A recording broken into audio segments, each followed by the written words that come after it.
అందరికీ నమస్తే అండి. రాష్ట్రంలో పోలీసులు యాక్చువల్లీ ఎన్నికల కోడ్ వస్తే పోలీసులు న్యూట్రల్ అవుతారు, నిష్పక్షపాతంగా వ్యవహరిస్తారు అని అనుకున్నాం కదా. రాష్ట్రంలో ఎన్నికల కోడ్ అమల్లోకి వస్తే పోలీసులు వ్యవస్థ అధికారులు అందరూ కూడా నిష్పక్షపాతంగా ఉంటారు, న్యూట్రల్గా ఉంటారు, ఒక పార్టీకి సేవ చేయరు అనుకున్నాం. కానీ స్టిల్ ఇప్పటికీ కూడా పోలీసులు అధికార పార్టీకి అనుకూలంగానే వ్యవహరిస్తున్నారు. నిన్న గన్నవరంలో జరిగిన ఘటనే చూసాం. గన్నవరంలో కడప టీడీపీ అభ్యర్థి మాధవి గారు రోడ్డు మీద వెళ్తా అక్కడ సిద్ధం ఫ్లెక్సీలు చూసి దాన్ని ఫోటో తీస్తే ఇమీడియట్గా వైసీపీ వాళ్ళు వచ్చి ఆమె కారుకు అటు ఇటు అడ్డం పెట్టారు.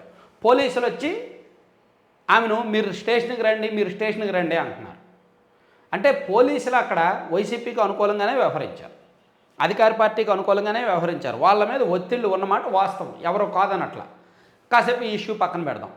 మాచర్ల నియోజకవర్గంలో దుర్గిలో జనసేన పార్టీ నాయకులు ప్రచారం చేస్తుంటే అక్కడ వైసీపీ వాళ్ళు అడ్డుకున్నారు, వాళ్ళని కొట్టారు, దాడి చేశారు. అక్కడ కూడా పోలీసులు ఏకపక్షంగానే వ్యవహరించారు. అంటే రాష్ట్రంలో పోలీసుల తీరులో ఇంకా మార్పు రాలేదు అనేది స్పష్టం. పైగా ఈరోజు ఆంధ్రజ్యోతిలో ఒక వార్త వచ్చింది. ఖాకీలకు ఐపీఎస్లకు వైఎస్ఆర్ కాంగ్రెస్ పార్టీ భారీగా ప్యాకేజ్ ఇస్తుంది, పోలీసులకు భారీగా ప్యాకేజ్ ఇస్తున్నారు. సో పోలీసులకి ఎంత కావాలంటే అంత ఇస్తున్నారు, అధికార పార్టీ చేసే అక్రమాలకు సహకరించాలని. అంటే ఇదే నిన్న మొన్న జరిగిన అక్రమాలు లాంటివి సహకరించమని ఇటీవల ఎన్ని జరిగాయి. సో వాటన్నింటిలో చూడండి, మొన్న గుంటూరు పత్తిపాడులో ఒకటి జరిగింది, అందులో కూడా పోలీసులు ఏకపక్షంగా వ్యవహరించారు. సో ప్రతి చోట కూడా పోలీసులు వన్ సైడే వ్యవహరిస్తున్నారు.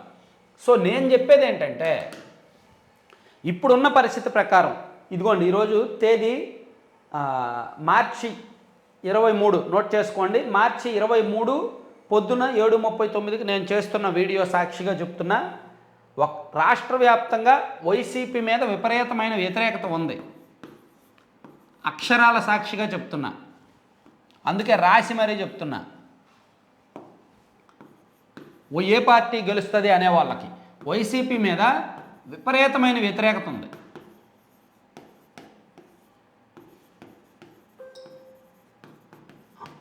ప్రతి వర్గంలో కూడా ఏవో సంక్షేమ పథకాలు ఇచ్చాం కదా, సో సంక్షేమ పథకాలు కాపాడతాయి అని వైసీపీ అనుకుంటున్నాయి. సంక్షేమ పథకాలు కూడా కాపాడలేవు, ఎందుకంటే ధరలు పెరిగాయి, ధరలు బీభత్సంగా పెరిగాయి. ఆ పెయిన్ తెలుస్తుంది. అవినీతి, సో ఉద్యోగాలు లేకపోవడం, ప్లస్ ఉద్యోగులు రివర్స్ అవ్వడం, ప్లస్ మద్యం, ఇలా చాలా వ్యవహారాలు ఉన్నాయి. అంటే ఏ విధంగా చూసినా వైసీపీ మీద విపరీతమైన వ్యతిరేకత ఉంది. యాక్చువల్లీ ప్రజాస్వామ్యబద్ధంగా ఎన్నికలు జరిగితే, నిష్పక్షపాతంగా సజావుగా ఎన్నికలు జరిగితే వైసీపీ ఓడిపోవాలి, మళ్ళీ అధికారంలోకి వచ్చే అవకాశం లేదు. కానీ ఇప్పుడు ఉన్న పరిస్థితుల ప్రకారం పోలీసులు వైసీపీకి అనుకూలంగా పనిచేస్తున్నారు, వైసీపీకి ప్లస్ పోలీసులు. అలాగే అధికారుల్లో స్టిల్ ఇప్పటికీ కూడా 70% వైసీపీకి ప్లస్. నేను ఎప్పుడు చెప్తుంటా చూడండి, సిస్టమ్ మేనేజ్మెంట్ ఇదే. వైసీపీకి ప్లస్లో ఉన్నారు పోలీసులు, అధికారులు వైసీపీకి ప్లస్లో ఉన్నారు. సో బీజేపీ కూడా వైసీపీకి ప్లస్సే, అందరూ అనుకుంటారు బీజేపీ టీడీపీ జనసేనతో పొత్తు పెట్టుకుంది కదా, వాళ్ళు ఎందుకు వైసీపీకి ప్లస్ అని. వీళ్ళు కూడా వైసీపీకి ప్లస్సే.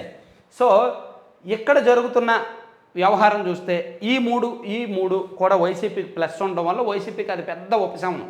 ప్రజల్లో పట్టు లేకపోయినా, ప్రజల్లో వ్యతిరేకత ఉన్నా సరే వీళ్ళు అనుకూలంగా ఉన్నారు. కాబట్టి ఒకవేళ టీడీపీ అండ్ జనసేన ఓడిపోతే, ఇప్పుడున్న పరిస్థితుల ప్రకారం టీడీపీ జనసేన బీజేపీ అధికారంలోకి రావాలి. ఇప్పుడున్న వేవ్ కానీ, ఇప్పుడున్న మౌత్ టాక్ పబ్లిక్ టాక్ ప్రకారం నేను చెప్తున్నా, ఇప్పుడున్న పబ్లిక్ టాక్ ప్రకారము వైసీపీ ఓడిపోవాలి, టీడీపీ జనసేన బీజేపీ అధికారంలోకి రావాలి. అయినా సరే మళ్ళీ వైసీపీ అధికారంలోకి వచ్చిందంటే, ఒకవేళ టీడీపీ జనసేన బీజేపీ అధికారంలోకి రాకుండా మళ్ళీ వైసీపీ అధికారంలోకి వస్తే దానికి ప్రధాన కారణం సిస్టమ్. అంటే పోలీసులు ప్లస్ అధికారులు, వీళ్ళు ఫస్ట్ రీజన్. సెకండ్ రీజను బీజేపీతో పొత్తు పెట్టుకోవడం, బీజేపీతో టీడీపీ ప్లస్ జనసేన పొత్తు, ఇది కూడా మరో రీజన్ అవుద్ది. మరొకటి candidate selection, TDP and Janasena వల్ల క్యాండిడేట్ సెలక్షన్ చాలా చోట్ల దెబ్బతీస్తుంది, చాలా చోట్ల వర్గపోరు ఎక్కువైపోయింది. క్యాండిడేట్ సెలక్షన్ ఎప్పుడో జరగాల్సింది ఇప్పుడు చేస్తున్నారు. నిన్న ప్రకటించిన చోట్ల కూడా చాలా చోట్ల గొడవలు జరుగుతున్నాయి. శ్రీకాకుళం, శృంగవరపుకోట, పాతపట్నము, చాలా నియోజకవర్గాల్లో, మైలవరం, చాలా నియోజకవర్గాల్లో గొడవలు జరుగుతున్నాయి. వర్గపోరు మొదలైంది. ఇప్పటికిప్పుడు దాన్ని ఎలా చల్లార్చుకుంటారు, ఎలా జనంలోకి వెళ్తారు? సో ఒకవేళ టీడీపీ జనసేన అధికారంలోకి రాకపోతే అందులో ఫస్ట్ రీజను సిస్టమ్, పోలీసులు ప్లస్ అధికారులు ఏకపక్షంగా వైసీపీ వైపు వ్యవహరించడం ఫస్ట్ రీజన్ అవుద్ది. బీజేపీతో టీడీపీ అండ్ జనసేన పొత్తు పెట్టుకోవడం సెకండ్ రీజను, అందుకు వాళ్ళకు వ్యతిరేకత ఉన్నట్టు. అలాగే క్యాండిడేట్ సెలక్షన్ అనేది మరో రీజన్ అవుద్ది. మూడోది నెక్స్ట్ పోల్ మేనేజ్మెంట్, బూత్ మేనేజ్మెంట్లో విఫలం అవ్వడము. నాలుగోది ఓవర్ కాన్ఫిడెన్స్, ఇది అత్యంత కీలకం.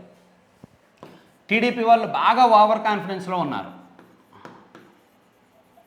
కొన్ని సామాజిక వర్గాలు లోకేష్ గారినో చంద్రబాబు గారినో కలుస్తుంటే వాళ్ళ మీకెందుకు సీట్లు, మీకేం పని అనేటట్టు చాలా ఇబ్బందికరంగా మాట్లాడుతున్నారంట. సో నేను ఒప్పుకుంటా, నిజానికి ఇప్పుడు టీడీపీ ప్లస్ జనసేన అధికారంలోకి వచ్చే అవకాశాలు ఉన్నాయి.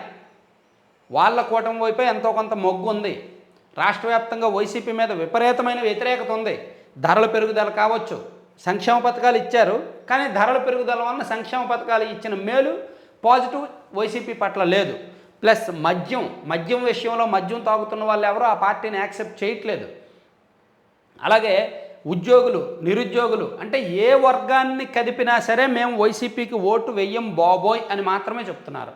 కేవలం రూరల్ ఏరియాస్లో కొంతమంది, మహిళల్లో కొంతమంది మాత్రమే ఆ పార్టీకి సపోర్ట్గా ఉన్నారు. సో మళ్ళీ చెప్తున్నా, ఇప్పుడు ఉన్న పరిస్థితుల ప్రకారం అయితే మాత్రం వైఎస్ఆర్ కాంగ్రెస్ పార్టీ అధికారంలోకి వచ్చే అవకాశం లేదు. కానీ వాళ్ళు పోలీసుల్ని, ఇదిగోండి ఆంధ్రజ్యోతిలో ఒక వార్త వేశారు,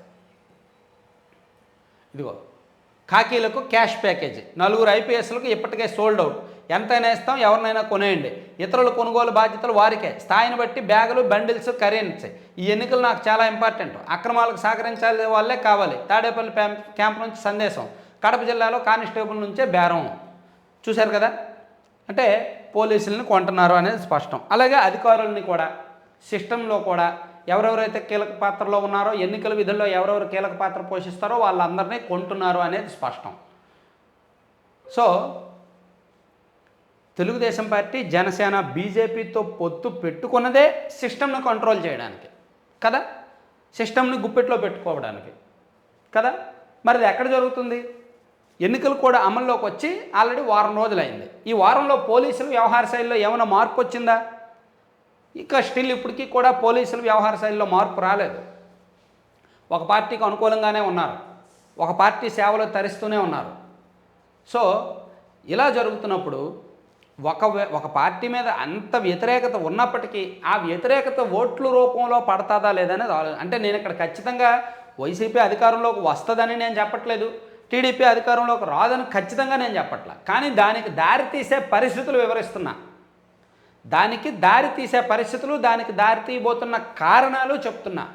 సో ఇవి చూసుకొని టీడీపీ అండ్ జనసేన కాస్త అప్రమత్తంగా ఉంటే మంచిది. ఎందుకంటే రాష్ట్రంలో పరిస్థితులు అంతా బాగోలేవు, సిస్టమ్ బాగోలేదు, ఓటర్లు కూడా అవినీతి పరులుగా మారిపోతున్నారు కొన్ని చోట్ల. నేను అందరినీ అనట్లా, కొన్ని చోట్ల ఓటు వేసే ఓటరు కూడా అవినీతి పరుడుగా మారిపోతున్నాడు.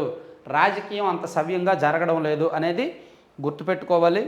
సో దీని మీద భిన్నాభిప్రాయాలు ఉన్నవాళ్ళు, కాస్త ఆలోచన శక్తి ఉన్నవాళ్ళు కరెక్ట్గా కామెంట్ చేయండి. Thank you very much.